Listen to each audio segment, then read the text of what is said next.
Damn, it's been a long time since I made a video on this channel, and this news is already old, but you know what, I want to talk about it a little bit because I think it's pretty interesting on how much of the story they put into like talking about this fictional weapon manufacturers for Call of Duty Infinite Warfare.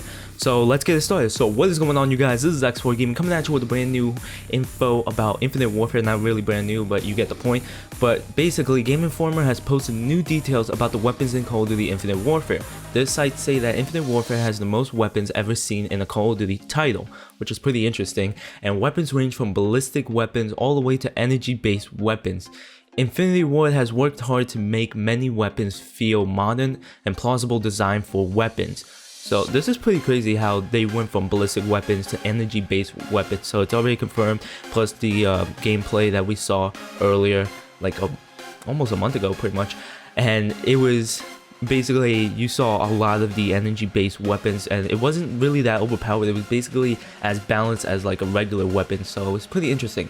But the weapons in Infinite Warfare come from 4 fictional weapon manufacturers in the Call of Duty Infinite Warfare universe. So the first one is the Kendall Ballistics. Now this is the most traditional manufacturer, creating military grade fare that will be immediately recognizable to Call of Duty fans and weapon gurus. Now these are more like futuristic takes on weapons that are even available today, like an M4 outfitted with an OLED GPS display, which is pretty insane how like they're trying to make it as realistic as possible but also futuristic, which is pretty cool. I mean, I like how they're going with this with the storyline. And the other one is called the Mishima. For lack of a better term, the Mishima is the budget energy weapon manufacturer. That doesn't make their guns any less effective or desirable though.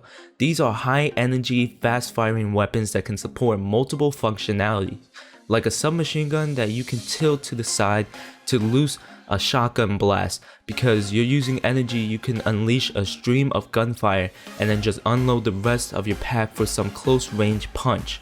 Energy presents interesting ammo management choices as well, as you can expand a magazine, then place your power cell into the recharge pack to start getting extra value. So it's pretty crazy how they're going more into like how everything works out, and I really like how they're actually doing that, because like people think that Call of Duty, like, oh, you just make a weapon and then you make it like overpowered or you make it less. Well, this one actually has storyline into it, like how it's made, how the manufacturers think of it, and it's pretty interesting. But this can most likely be for campaign, not only for multiplayer, but you know that a lot of the things in campaign go towards multiplayer as well. So this is pretty interesting.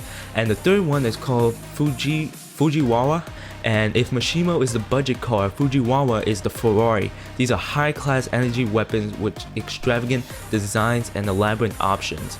We'll see some of the coolest and most out-there weapon designs from the manufacturers, including the Mod 2. It's a submachine gun effective at mid to long range, and then you can rotate and pull in half to turn into a dual pistol, perfect for when the fight gets close. So we actually have a picture of this, and it looks like an old weapon from back then, and it was called the FMG9, I think so. And then it's like a submachine gun that has 2 triggers right there, and then you could just separate it and make it into a dual pistol in a way, which is pretty crazy if you ask me. Like that's gonna be very helpful mid to long range a little bit, but then when you get close range, you could just switch it, turn it into a pistol, and it'll be crazy if this comes to multiplayer as well. And the last one that we have is the EDI Atomic Dynamics. Now these are 2 manufacturers focused on experimental weapons and secret prototypes. So when you're looking for a heavy hitters, these are the go-to options. EDI's variants are high quality stuff, while Atomic Dynamics works with more raw materials, yielding guns with lots of exposed parts. When you're dealing with railguns and charged weaponry, it's all about substance over style. So it's just insane on how much of the story they're putting with the manufacturers, on how they make these futuristic weapons, how they go from how they use like old style weapons and then make them into like crazy futuristic, how they use the energy weapons, how everything is. It's pretty insane if you ask me. And Game Informer has also confirmed that there will be customizable options for the weapons in Call of Duty Infinite Warfare. Alongside the new weapons, Infinite Warfare is introducing new lethals and tactical grenades and more. We saw a few of these in the ship assault gameplay video. One includes the ability to cause small anti-gravity pocket, essentially making enemies unable to move. So we saw a little gameplay of that, and I talked about it as well, how like I easily caught that and it was pretty insane. And the game also features power riot shields and a new secret grenade which can run along walls and find and take down targets. So I hope that doesn't go to multiplayer. Most likely it's not, because we saw that in Advanced Warfare, but because it will be overpowered as hell. And the power riot shield is actually pretty interesting too, how it could just come out of nowhere. And I like how the riot shield was way back and how it's like advancing later on, which is pretty insane. So we have a couple of images right here. You can see that we have a couple of images from the Kendall Ballistics, and you see a lot of it like in it, like you see silencers, you see grips, you see the magazine, you see the reflex sight, you see the stock, you see the tracker, the laser, all the type of things. And it's pretty crazy, like I said, how much they put into it, like the design and stuff like that. And then you see another one that looks like a sniper, and this is the first sniper that we've ever seen.